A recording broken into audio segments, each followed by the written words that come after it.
Bon matin, j'espère que vous allez bien et bienvenue dans un nouveau Vlogmas aéroport. On a l'habitude maintenant. Alors on s'est installé dans un petit café plus ou moins calme. Je fais le test, on verra ce que ça donne niveau son. Parce que comme on va être vraiment dans l'avion une bonne partie de la journée et je sais pas trop comment ça va se passer une fois qu'on va arriver à Ivalo et tout. Donc je me suis dit c'était plus safe de faire ça en espérant que le son fonctionne. Je dois vous dire par contre que je suis pas au top de la forme parce que cette nuit j'ai dormi à peu près 3 heures.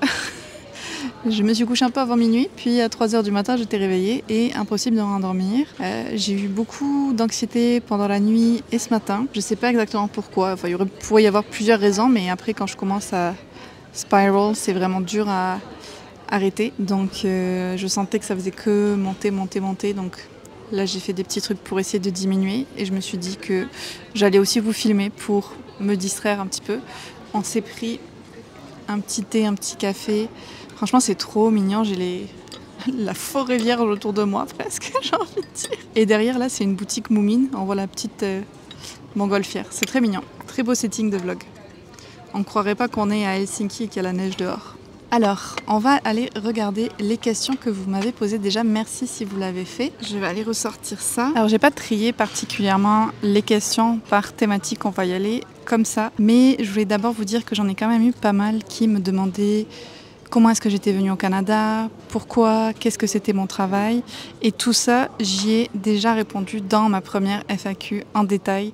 Donc je vous mettrai le lien dans la barre d'infos, puis vous pourrez aller voir la réponse à ces questions-là. Pour rester un petit peu dans la thématique immigration, on m'a demandé si je pourrais revenir habiter en France.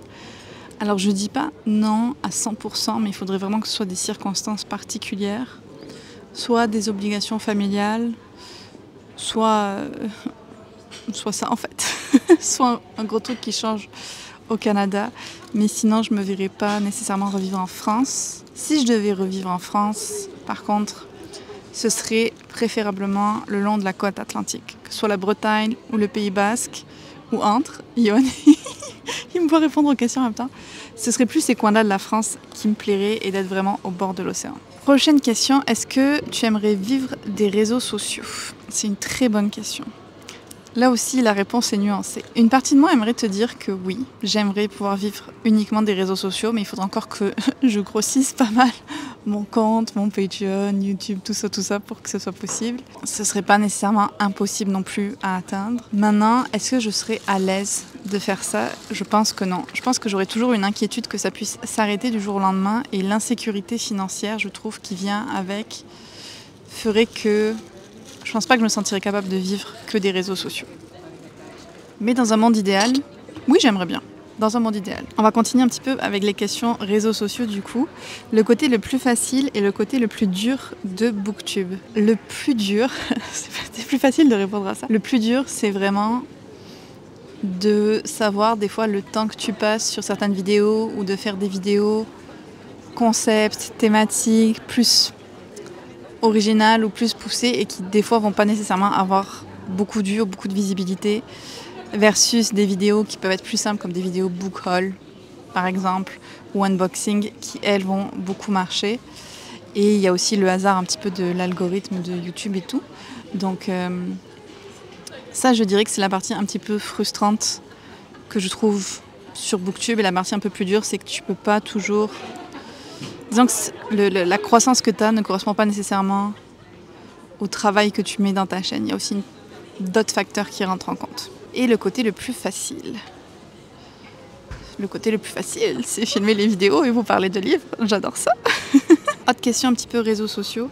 Comment tu fais pour proposer autant de concours pour le Cold Winter Challenge? C'est un boulot énorme, bravo. Bon, déjà merci. Comme tu disais, c'est beaucoup de boulot de contacter les maisons d'édition.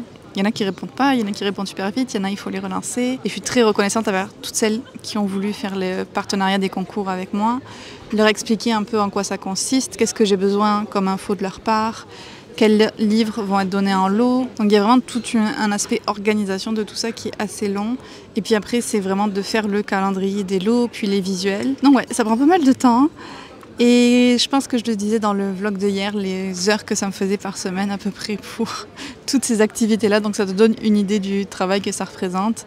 Sachant que ça, j'essaye de le faire au mois de novembre au maximum pour que tout soit prêt pour le quand le Cold Winter Challenge commence. On me demandait aussi qu'est-ce qui te plaît le plus sur les réseaux sociaux, toutes plateformes. Alors je dirais que j'ai une partie où j'aime beaucoup consommer le contenu que d'autres personnes font. Je trouve ça très inspirant, puis ça me plaît de regarder les vidéos YouTube ou certains posts Instagram aussi des autres personnes. Et puis après c'est vraiment le côté communauté, pouvoir échanger, rencontrer d'autres personnes qui ont les mêmes passions, se créer des groupes de lecture, tout ça, je suis très fan. Et les challenges de lecture aussi, bien évidemment. Je pense que j'ai une dernière question qui touche un petit peu aux challenges réseaux sociaux avant de passer aux questions plus livres. Combien de temps de moins à l'avance prépares-tu tes challenges? Tu les fais tellement vivre, je me dis que ça doit aussi demander beaucoup de travail et d'investissement. Alors oui, c'est sûr que ça demande beaucoup de travail, surtout le Cold Winter Challenge. Je commence à y penser en août, à avoir au moins mon thème en tête, puis à commencer à imaginer certaines catégories, des trucs comme ça. Puis je m'y mets vraiment début novembre. Donc il me faut tout le mois de novembre assez intensif pour m'y préparer, je dirais. Puis après, il faut l'animer tout le long aussi. Donc décembre et janvier, puis j'essaye vraiment de le faire vivre pendant ces 2 mois-là au maximum. Maintenant, je vais y aller avec les questions un petit peu plus autour de la lecture, puis après on ira pour finir sur des questions un peu plus perso ou random sur les choses que je préfère et tout ça, que j'aime beaucoup aussi. Alors, est-ce qu'il y a un style de livre qui serait un vrai challenge pour toi à lire? Clairement, tout ce qui est horreur ou thriller, gore, je pourrais probablement pas lire parce que je suis très sensible à tout ça.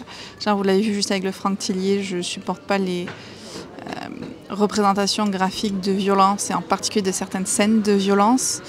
Et tout ce qui est genre body part horror, non, ça marche pas du tout pour moi. Est-ce qu'il y a des personnages ou des univers pour lesquels tu les apprécies tellement que tu regrettes que ce soit de la fiction qui n'existe pas? En somme, as-tu aimé des personnages ou un univers à ce point? Plein, quasiment tous de tous mes livres préférés. J'aimerais qu'ils existent, j'aimerais que leur univers existe. Ouais, je pense que c'est ça. La majorité des livres que j'ai adorés, j'aimerais que les personnages existent, que les univers existent. On parle du Seigneur des Anneaux, ACOTAR, Bride, The Undertaking of Heart and Mercy, genre tous mes livres préférés, plus dans la fantasy surtout d'ailleurs. J'aimerais que ça soit vrai, j'aimerais qu'ils existent. J'aimerais qu'on n'ait pas les problèmes qui vont avec par contre. Mon livre le plus anticipé de 2025. Alors je vous ferai sûrement une vidéo, soit dans les Vlogmas, soit début janvier sur mon Book Rider, donc les livres que j'attends le plus en 2025. Mais là, le premier qui me vient en tête, ce serait le nouveau Victoria Schwab, dont le titre m'échappe, Bury Me in quelque chose, je vous mettrai le nom là, mais parce que c'est une autrice dont j'attends toujours les nouvelles sorties avec impatience. Autre question autour des livres, si tu devais avoir un top 3 des genres littéraires que tu préfères, ce serait lesquels? Alors, déjà de façon globale, ce serait la fantasy, mais je vais essayer d'y aller un peu plus poussé parce que ça regroupe tellement de choses. Je dirais la fantasy épique, même si j'en lis moins, c'est toujours quelque chose que j'aime énormément, énormément, énormément. La cozy fantasy, ça me plaît beaucoup. Et puis, je vais aussi dire la romance, peut-être avec une touche de surnaturel, mais sans nécessairement aller dans la romantaisie. Ouais, ça va être ça mes choix. Je suis allée très précise, mais il y a tellement de genres, sous-genres maintenant que ça me paraît approprié. En regardant tes vlogs, on a l'impression que tu regardes des films en lisant, alors non.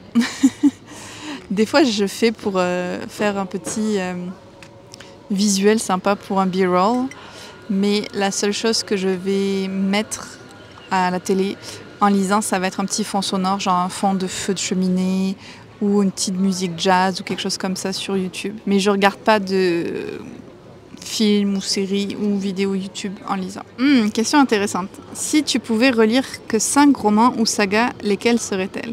Je veux dire des sagas parce que ça englobe plus de livres. Donc il va y avoir, c'est sûr, tous les Pierre Bottero parce que je considère que c'est une grande saga qu'il a écrit avec les Ewilan puis les Elana, ça c'est clair et net. Il va y avoir les ACOTAR aussi. Il va y avoir les Brandon Sanderson, La Voix des Rois. Ça m'en fait 3. En tome unique, je vais dire La Mer sans étoiles. Et il m'en reste un. Qu'est-ce que ça pourrait être? Spoiler alerte de Olivia Dade. Ça fait longtemps que je vous en ai pas parlé. Ma petite romance préférée. Est-ce que ton rapport à la lecture et à la consommation de livres a évolué depuis que tu es sur les réseaux sociaux? Oui. Beaucoup, beaucoup, beaucoup, beaucoup. Je ne saurais même pas par où commencer pour te dire à quel point. Je lis beaucoup plus qu'avant. On va dire j'ai eu une période où je lisais beaucoup toute mon enfance, adolescence, puis j'ai arrêté quelques années. Puis après j'ai repris et depuis qu'il y a eu les réseaux, j'ai repris vraiment beaucoup aussi. Mes genres de lecture que je lis ont changé. J'ai commencé à lire des livres audio, je savais pas que ça existait avant. Les romances what the fuck aussi, ça a été une découverte. Je lis beaucoup plus de genres que je lisais pas avant. Donc ça a beaucoup diversifié mes horizons. J'ai aussi pris conscience de justement l'importance de la diversité dans ce qu'on lisait et d'aller chercher des auteurs, des autrices qui parlaient d'autres réalités que celles qu'on connaît. Et puis il y a aussi tout ce côté partage autour de la lecture qui s'est beaucoup développé. Donc oui, ça a complètement changé ma façon de lire. Est-ce que tu es tenté parfois de ne lire qu'en anglais et donc plus de traduction ou de livres français? Non, parce que déjà, les livres d'auteurs français, je voudrais toujours les lire en français. Je voudrais pas lire des traductions en anglais, s'ils sont traduits en plus. Donc c'est sûr que je lirai toujours en français. La seule chose que je pourrais diminuer à la limite, ce serait les traductions que je lis. C'est pas la majorité des choses, mais ça me dérange pas par moment. Souvent, je vais y aller en fonction de la couverture. Si je trouve la couverture plus belle en français et que j'ai pas encore lu le livre en anglais, possible que je le lise en français. Mais je vais toujours essayer de privilégier la langue de la personne qui a écrit le livre.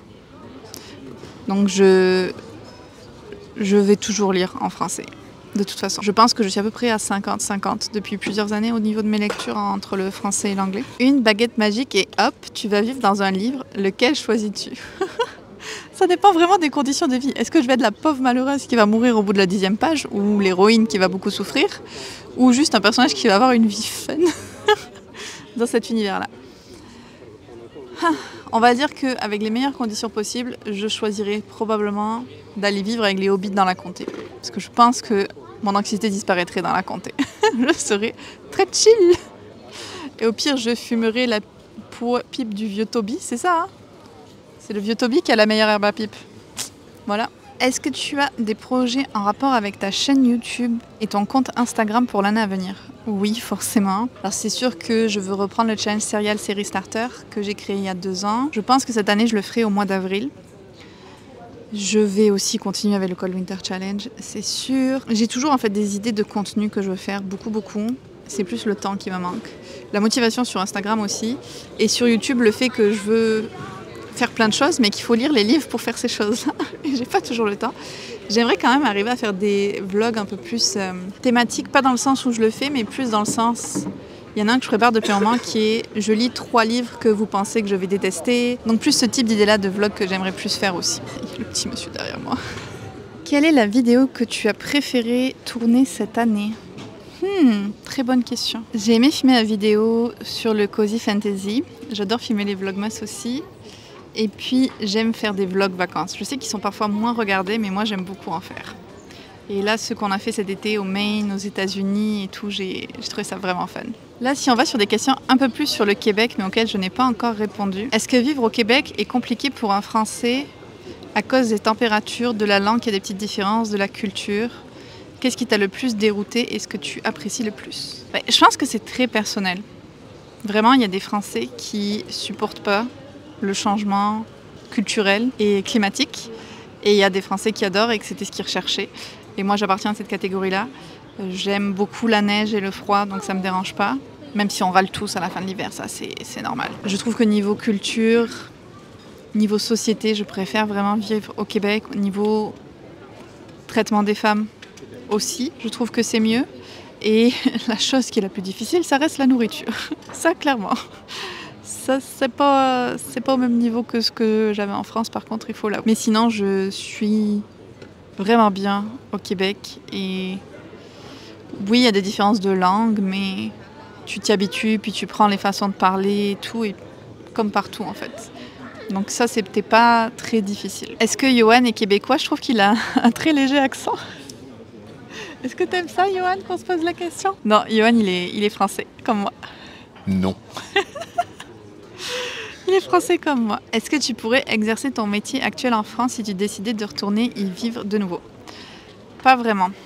Il n'y a pas vraiment le travail que je fais qui existe en France et les choses qui s'en rapprochent sont moindres.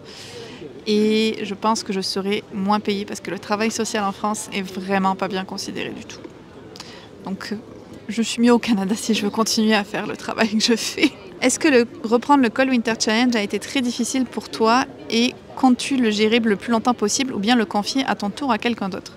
Je compte le continuer le plus longtemps possible. Honnêtement, je pense que la stabilité est une bonne chose quand tu fais ce genre de challenge. Et donc j'ai envie d'essayer d'apporter ça aussi. J'ai encore plein d'idées, je m'amuse à le faire. Encore plein de choses que j'ai pas eu l'occasion de mettre en place, donc oui, je veux continuer à le garder. J'attends que le petit monsieur il se rassoie. Combien de livres as-tu dans ta palle et comment le gères-tu? Est-ce un stress ou non? As-tu un nombre de livres à ne pas dépasser? J'ai pas un nombre de livres maximal que j'essaye de pas dépasser, mais c'est sûr que je travaille fort pour diminuer ma palle, ça marche pas. Je reste bloquée entre 100 et 110 livres à peu près. Alors c'est sûr que j'aimerais en avoir moins, j'aimerais en avoir une cinquantaine, mais je travaille très très fort et ça ne suffit pas. Donc je me suis fait plus ou moins une raison. Ça m'amuse plus qu'autre chose maintenant, c'est ça que je veux dire. Mais dans l'absolu, je renonce pas à mon idéal, un jour peut-être. D'autres passions que la lecture, aucune qui soit aussi forte. J'aime bien plusieurs types de loisirs créatifs, faire du journaling, tant que je fais quelque chose qui m'occupe les mains en tout cas. Mais ça va être plus par-ci, par-là, tandis que la lecture, c'est vraiment la grande constante de ma vie. Puis j'imagine, on peut peut-être dire de faire les vidéos aussi. Ouais, je me suis découvert une passion pour ça. Je retourne aux questions sur le Québec. Je vous dis, ça va dans tous les sens cette FAQ parce qu'il y avait certaines personnes qui m'ont posé beaucoup de questions et d'autres toutes les sortes, donc je bouge beaucoup. Combien de temps t'a-t-il fallu pour t'acclimater au Québec? Je dirais 1 an. 1 an pour vraiment commencer à me sentir mieux parce qu'au début, j'étais vraiment toute seule et c'était assez difficile. Tu as déjà voyagé dans le Québec même? Oui. La première année, on est allé en Gaspésie. On est allé autour du lac Saint-Jean, puis ensuite on a continué un peu autour Mauricie, Mont-Tremblant, les Laurentides. On bouge pas mal au Québec, il y a juste le Grand Nord qu'on n'a pas fait parce que c'est pas facilement accessible du tout. J'ai eu des questions un petit peu sur mes chansons préférées ou un style que j'écoute en général. J'écoute très très peu de musique, je sais que c'est comme une unpopular way of life. J'écoute vraiment pas beaucoup de musique. Cette année, la chanson que j'ai le plus écoutée, c'est Florida de Taylor Swift et Florence and the Machine. Florence and the Machine est mon groupe préféré que je vais écouter régulièrement. Après, de temps en temps, je vais aller dans, je sais pas, un peu tous les genres, genre Lady Gaga. Qu'est-ce que j'écoute? Franchement, Taylor Swift à cause de Johan, il m'y a mise.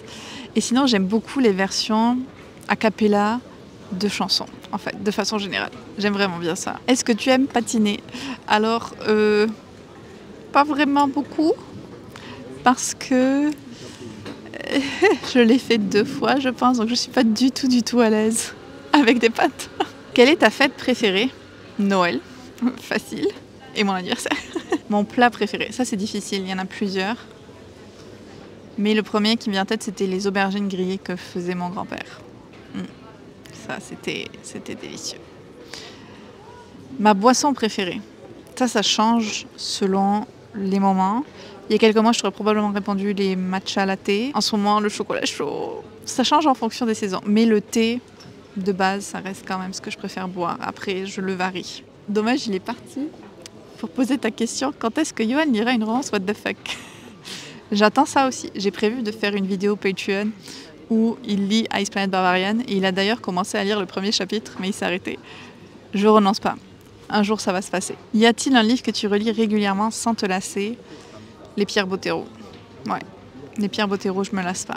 D'ailleurs, j'ai envie de les relire pour le Nostalgic Book Club ce printemps et les re-annoter. Quel livre t'a donné le goût de la lecture? J'ai toujours eu le goût de la lecture, alors c'est difficile à dire parce que je me souviens de quand ma mère me lisait les 365 histoires pour dormir. Déjà, j'aimais ça, puis j'ai jamais lâché. Donc j'ai toujours aimé lire et je pense pas qu'il y ait un livre précis qui m'ait donné le goût de la lecture.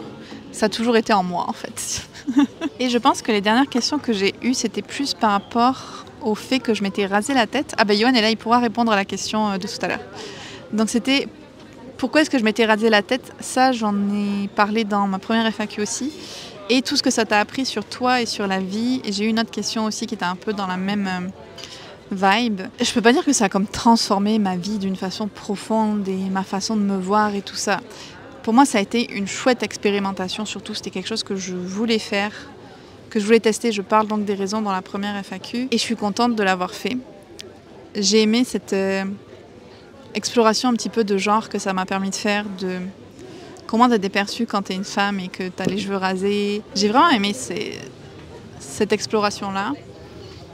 J'ai vraiment aimé le style que j'avais avec les cheveux rasés aussi. Franchement, j'aimerais le refaire. s'il n'y avait pas cette foutue repousse après.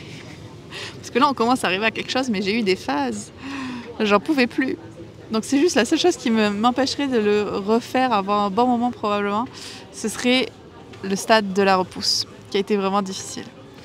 Mais sinon, c'est une expérience que je suis vraiment contente d'avoir faite, vraiment. Donc je vais juste reposer à Johan la question pour lui. Johan, quand est-ce que tu lirais une romance what the fuck?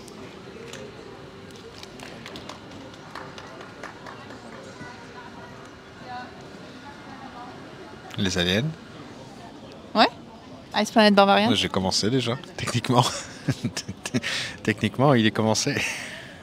Et c'est quand que on va avoir le vlog et la suite?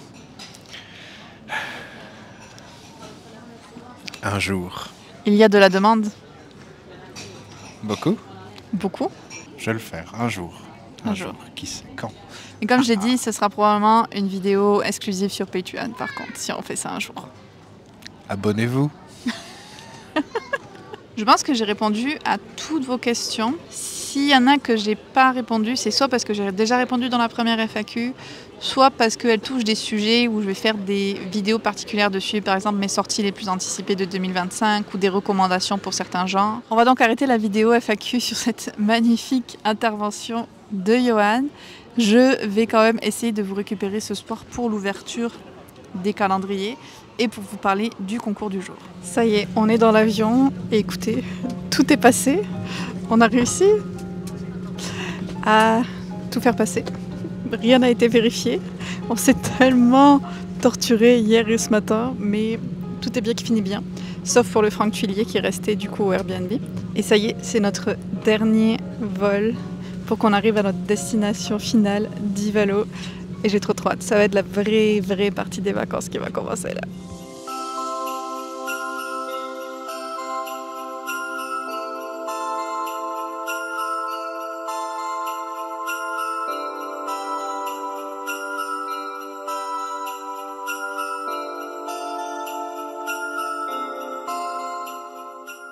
Et voilà notre chez nous pour les prochains jours. C'est trop beau.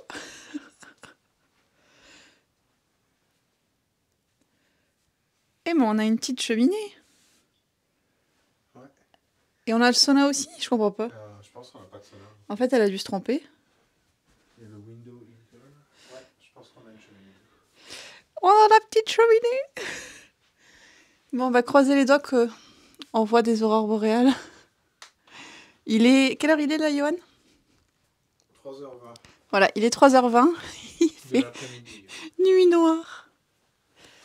Trop cool! Regardez comme on est bien installé. Ça y est, on est arrivé au resort où on va rester, qui s'appelle le Muotka Wilderness Hotel.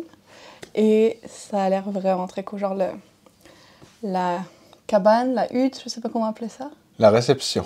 Non, ici. Ah, pardon. La Aurora Cabine.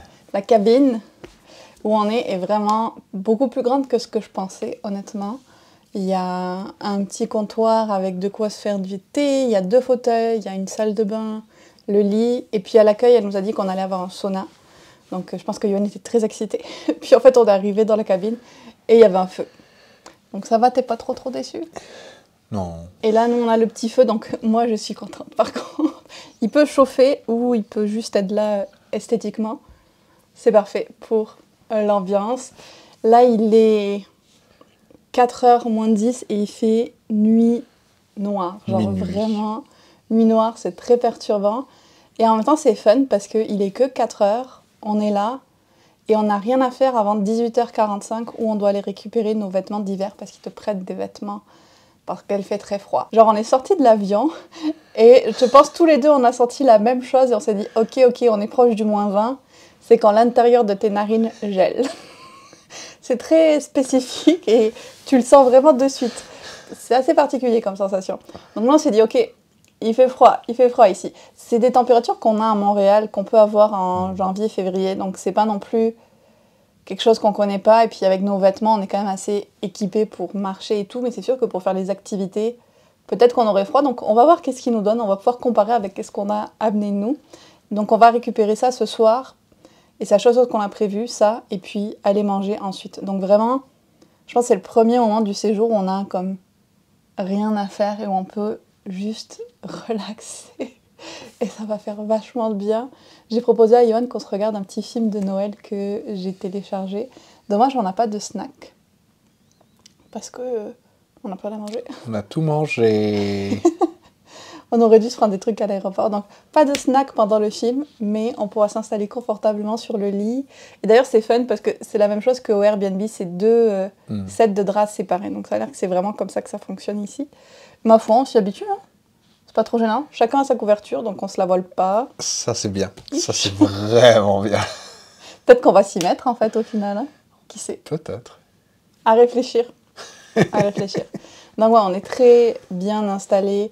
Je pense qu'on est à même pas 5 minutes de marche de la réception et de l'hôtel. Il y a du Wi-Fi que à la réception. Donc là, c'est sûr qu'il va falloir de l'organisation un petit peu pour les vlogmas et tout ça. Mais déjà, il y a du Wi-Fi. Donc c'est cool. Et puis, il marche vraiment bien. Donc ce sera plus de voir comment je m'organise pour importer les vidéos et tout. Mais on va y être 3 fois par jour pour manger. Donc, je ne devrais pas me débrouiller. Puis, je voulais vous parler un petit peu de notre planning. Enfin, on voulait vous parler du planning. Donc ce soir, comme je vous ai dit, on va chercher les vêtements juste dont on a besoin. Puis ensuite, les activités, ça commence demain matin à 9h. Il va falloir y être 15 minutes d'avance. Il faudra avoir déjeuné avant, avoir mis les vêtements et tout. Donc on va se lever tôt. Et ça va être la journée avec les reines. Et je pense qu'on va y aller en snowmobile. C'est quoi déjà? Motoneige? Motoneige. Donc on va aller en motoneige voir les reines. Je crois que moi je pensais qu'on allait juste les nourrir, mais apparemment on va essayer de les attraper au lasso. Oui, c'est vrai. Alors, je sais pas trop ce que ça va donner ça, mais on va voir. Et on y passe une bonne partie de la journée parce qu'on va manger là-bas. On mange le midi, ouais. Puis, le soir, à 20h30, on a le Aurora Camp. Et ça, je sais plus si c'est celui où on se fait tirer par le traîneau. Non. Je pense que c'est juste autour d'un feu de bois ou quelque chose comme ça. C'est ça. C'est comme un truc pour essayer de voir les aurores boréales. Le lendemain, donc le 19, on a le safari avec les chiens de traîneau. Donc, ça va être très cool aussi. À 9h30, petite demi-heure de sommeil de plus. Et puis, on a le cross-country skiing l'après-midi à 14h. Donc là, ça va être une journée active. Par contre, le soir, on n'a rien. Donc c'est bien que c'est quand même alterné entre matin, après-midi et soir. On a toujours plus ou moins une période un peu de repos quand même. Mais je pense qu'on va être bien fatigué, bien actif pendant les prochains jours. Et donc vendredi, on va faire des raquettes à 10h et le soir, on a du Aurora Snowmobiling. On va dans un traîneau qui va être tiré par une motoneige et nous, on est censé observer les aurores boréales s'il y en a. On croise les doigts parce que là, Yvan me disait que c'était assez couvert les prochains jours. Donc on va espérer que ça se dégage. Il n'y a pas trop d'activité non plus sur les aurores. C'est dur parce qu'on est venu dans le but de les voir, mais tout en sachant que on n'a aucun contrôle sur est-ce qu'on va les voir ou non. Donc c'est pour ça qu'on a pris des activités aussi pour essayer de profiter au max d'être ici. Et puis on va espérer en voir. Qu'est-ce qu'on peut faire de plus? On ne contrôle pas la météo. Ni l'activité du soleil. On a maximisé pour ça. On est venu au maximum solaire à peu près. On est venu en hiver parce qu'en été c'est dur de les voir, disons. Oui. Alors là, on a quand même beaucoup d'heures de nuit pour les voir. Et au pire, on les a vus à Montréal. C'est ça. On les a vus cette année. Mais quand même, on est venu en Finlande pour voir les aurores boréales. S'il vous plaît, Dieu du ciel, laissez-nous voir des aurores boréales. Ce serait fun. Il y a eu de l'activité cette nuit. On va essayer. La nuit dernière. Donc. Ouais. On verra. Puis on est bien placé puisqu'il y a on l'a pris exprès en même temps, c'est un toit à ciel ouvert. C'est pas la lumière du soleil qui va nous empêcher de dormir de toute façon. Mais on en a vu un peu plus que ce qu'on pensait. Hein. Genre quand on est descendu de l'avion, c'était pas juste le ciel était plus clair, il y avait vraiment un petit brin de luminosité. Genre, vous savez, comme après que le soleil se soit couché quand il y a encore un peu de lumière. Donc, tout n'est pas perdu. On aura peut-être un tout petit peu de soleil, mais alors...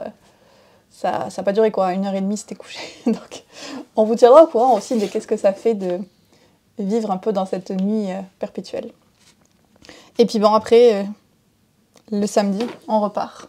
Le 21 décembre, le jour du solstice, on repart pour Helsinki. On passera une nuit à Helsinki, puis on repartira pour Toulouse. On aura fait pas mal notre tour, et on enchaînera la deuxième partie des vacances qui va être le Noël avec nos familles.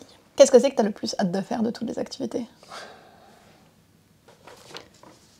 pense que c'est les rennes. Pour toi. Ah, non, je pensais plus au chien de traîneau parce que la fois on avait fait au baluchon, ça avait été le fun quand même. Enfin, c'est physique là quand il faut courir dans la montée, c'est pas facile, mais j'avais eu du fun à faire ça avec toi. Moi aussi, je pense que c'est les chiens de traîneau et les raquettes parce que j'adore faire des raquettes. Les raquettes aussi, ouais. Puis je pense que toutes les activités, on va être avec des guides et tout le temps, donc ça va être bien. J'ai un peu de stress, un peu de stress, d'anxiété même, je dirais. En ce qui concerne faire le motoneige, j'imagine toujours avoir un accident. Je vais pas conduire, bien sûr, ça va être Johan, mais j'ai un peu de stress avec ça quand même. Je suis déjà montée une fois dans une motoneige où j'ai pas conduit et les sensations étaient fun. C'est juste la peur de l'accident, je pense, que j'ai, mais il faut que je fasse confiance à Johan et à ses bonnes capacités de conduite. Sinon, j'ai très hâte de tout faire, tout le reste. Ça va être super chouette. Franchement, c'est vraiment le voyage d'une vie là qu'on fait un petit peu. Enfin, c'est le genre de voyage que je pense que tu fais une fois dans ta vie, plutôt. Nous, on le fait pour nos 10 ans. Je sais plus si je vous l'avais dit, je pense pas en fait. C'est Johan qui nous l'offre pour nos 10 ans ensemble. Ça fait trop fou de se dire que ça fait 10 ans qu'on est ensemble. Genre, c'est passé trop vite. C'est pour préparer les 10 prochaines, hein, ouais. Pour bien partir. J'ai dit, du coup, moi, je m'occuperai dessus pour les 20 ans. Ça me laisse un peu de marche. Mais ouais, c'est ça. Donc, c'est nos voyages des 10 ans. Donc, pour nous, c'est un voyage totalement exceptionnel et qu'on refera probablement jamais. Le petit moment romantique, on va enchaîner avec l'ouverture des cadeaux. Retournons au matériel. Tu commences ? C'est moi qui commence, c'est ça ? C'est toi qui commence. Et ton indice, c'est... Ça pèsera moins lourd au retour. Ah, donc ça se mange. Parce que hier, on en était même à hésiter tellement stressé à s'offrir nos cadeaux qui se mangent pour gagner genre 300 grammes. Au final, tout s'est bien passé d'ailleurs parce que nos valises faisaient 23,2 kilos. C'était un peu au-dessus, mais ça passait un truc automatique. Donc personne ne nous a rien dit. Et puis comme notre avion a eu un peu de retard, je pense que ça a aidé au fait qu'ils voulaient du coup rattraper le retard. Et donc ils ont vérifié aucun bagage cabine. Alors qu'on s'était stressé, mais tellement pour ça. Pour le poids et tout. On avait mis des trucs dans des poches. Genre Yoann, il avait mis les batteries. Moi, j'avais mis mon appareil photo puis mon appareil tense. J'avais ma banane cachée sous la... Genre, on avait fait un système. Puis au final, on n'en a pas eu besoin. Mais écoutez, je préfère l'avoir fait pour rien que qu'on se soit retrouvé à payer 60 € parce qu'on dépassait de 1 kg. Hein. J'aurais dû peser ma veste. Je pense qu'elle était à entre 5 et 10 kilos. Ça n'a pas d'allure. Ok, ton cadeau. Je pense que c'est des bonbons avec la forme, un paquet de... Comme les squish, là. C'était vendu dans ce genre d'emballage. Vas-y. Bonbons. Donc la marque, c'est la marque que tu m'as offert l'autre jour.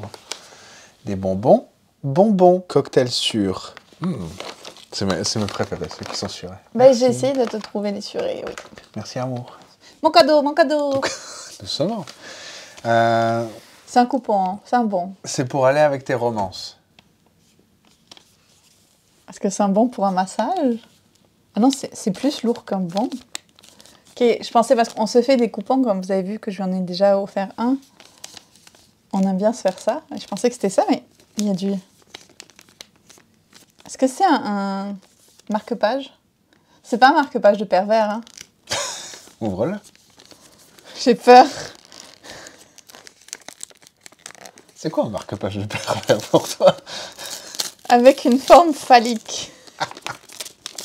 Je veux pas avoir de marque-page comme ça. Qu'est-ce que c'est?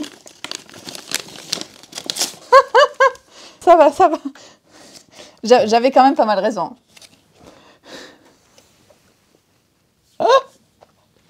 I like my books with a little spice. Ça va. C'était pas un marque-page trop osé parce qu'il y en a vraiment... C'est trop. Mais ça, c'est bien. J'aime bien. Et c'est drôle parce que je pense pas que j'ai pris un seul livre avec du spicy. Genre, j'ai Michel Strogoff. Je pense pas que je vais mettre ce marque-page-là avec Michel Strogoff. Mais merci. Ben, ça dépend ce qui te fait, Michel Strogoff, après. Hey, écoute, je pense que ça a été un de mes premiers crushs fictifs. Le Michel Strogoff du dessin animé. Le dessin animé. J'étais trop fan. C'est magnétique. Oui, j'ai eu. Yeah, merci. Trop cute. Merci. T'en avais pas, hein? Ben, comme ça, non? Est-ce que vous avez vu le marque-page que j'ai utilisé pour Norfairville? J'ai utilisé la serviette d'Air France. J'ai des marque-pages pourtant, mais je me retrouve à utiliser la serviette d'Air France. Petite question pour vous aujourd'hui. Qu'est-ce que c'est l'objet le plus random que vous ayez utilisé comme marque-page? Moi, je pense que celui-là, là, on est quand même haut dans le top. C'est peut-être mon premier même, là, parce que serviette Air France, marque-page. Toi, qu'est-ce que c'est? C'est pas mal ce que je fais, moi. Un bout de papier qui traîne, une lettre. C'est les lettres, généralement. Tu sais, toutes les niaiseries qu'ils nous envoient. Là, c'est une lettre dedans. Ou une facture, ou un truc comme ça m'arrive. Donc oui, dites-nous ça dans les commentaires. Qu'est-ce que c'est la chose la plus étrange que vous ayez utilisée comme marque-page? Mais merci beaucoup. Ça te plaît? Je pourrais l'utiliser avec les livres que tu m'as offerts. Ouais. Il te plaît? Oui. Je vais finir cet update en vous parlant des livres que j'aimerais lire pendant notre séjour. Yoann, je vais te libérer si jamais tu veux aller faire autre chose pendant ce temps. À demain! Donc, niveau lecture, sachant qu'on reste 4 jours et qu'on va avoir des journées très remplies, j'ai juste prévu ça. On le sait bien que je vais pas tout lire. Il y a La fileuse d'argent sur ma liseuse. Avant ça, je dois finir The Nightmare Before Christmas. J'en suis à 42%. J'avance un tout petit peu. J'ai aussi pris Michel Strogoff parce que je me suis dit quand même, on est proche de la Russie. Ça me semblait approprié comme lecture. Et puis j'ai Le sort qui nous lie, qui se base dans la Norvège du temps des Vikings. Alors pareil, on n'est pas en Norvège, on est en Finlande, mais c'est le plus proche que je pouvais faire. Je trouve que ça fait une sélection pas mal appropriée. On verra bien qu'est-ce que j'arrive à lire au final. Peut-être le fait qu'on n'ait pas le Wi-Fi dans la chambre va m'aider à trouver plus de temps de lecture aussi. Pour le moment, comme on vous disait, je pense que on va regarder un petit film ensemble qui est That Christmas sur Netflix. J'avais pensé à le télécharger avant. Et puis je vais commencer probablement à monter la FAQ en espérant que le son ait bien fonctionné à l'aéroport et que j'ai pas besoin de tout refaire.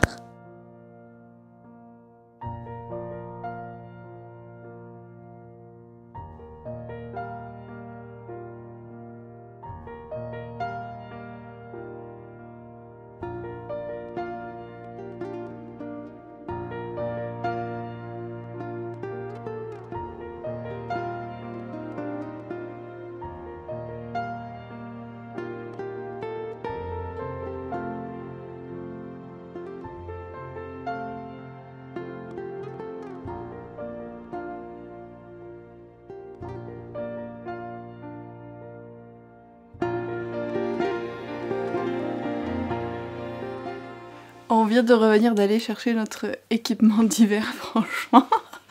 On est équipés. Il y a genre une combinaison entière, des pieds à la tête. Il y a des bottes, des chaussettes en plus qui te donnent et ils te conseillent de mettre entre 3 et 4 couches de chaussettes. En plus de déjà la botte qui est chaude. On a des énormes mitaines aussi qui sont super chaudes et où tu peux mettre d'autres gants dedans. Ils nous ont vraiment équipés à 200%. Ça fait un peu peur, t'es comme « Ah oui, on va avoir froid ». Mais c'est vrai que juste quand on sort pour aller marcher 5 minutes, on sent vraiment le froid. Moi j'ai des joues qui gèlent, l'intérieur des narines, genre il fait vraiment froid. Donc c'est sûr qu'on veut se couvrir quand on va faire les activités, motoneige et tout ça en particulier. Je vous montrerai demain à quoi on ressemble dans nos costumes. On a aussi regardé le petit film avec Yoann, c'était That Christmas, qui au final était moins centré sur le Père Noël que l'affiche le laissait entendre. Mais c'était une chouette histoire et j'ai eu larmes aux yeux quand même. C'est plus une histoire de une communauté, à la fois les parents, les enfants, les voisins, lors d'une tempête de neige qui survint la veille de Noël. Et j'ai trouvé que c'était quand même plutôt sympa et un peu différent aussi des romances de Noël qu'on voit beaucoup. Donc je suis contente qu'on les regarde. Puis ça nous a fait du bien de faire une pause, enfin de vraiment s'arrêter tranquillement, de rien avoir de prévu. Ça, c'était le plus chouette. Il m'aurait juste manqué un chocolat chaud et ça aurait été perfection. Là, justement, en parlant de chocolat chaud, on va aller manger. Et donc, je vais arrêter le vlog ici parce que après, on va pouvoir aller dans la partie avec le Wi-Fi. Je pourrais faire le montage.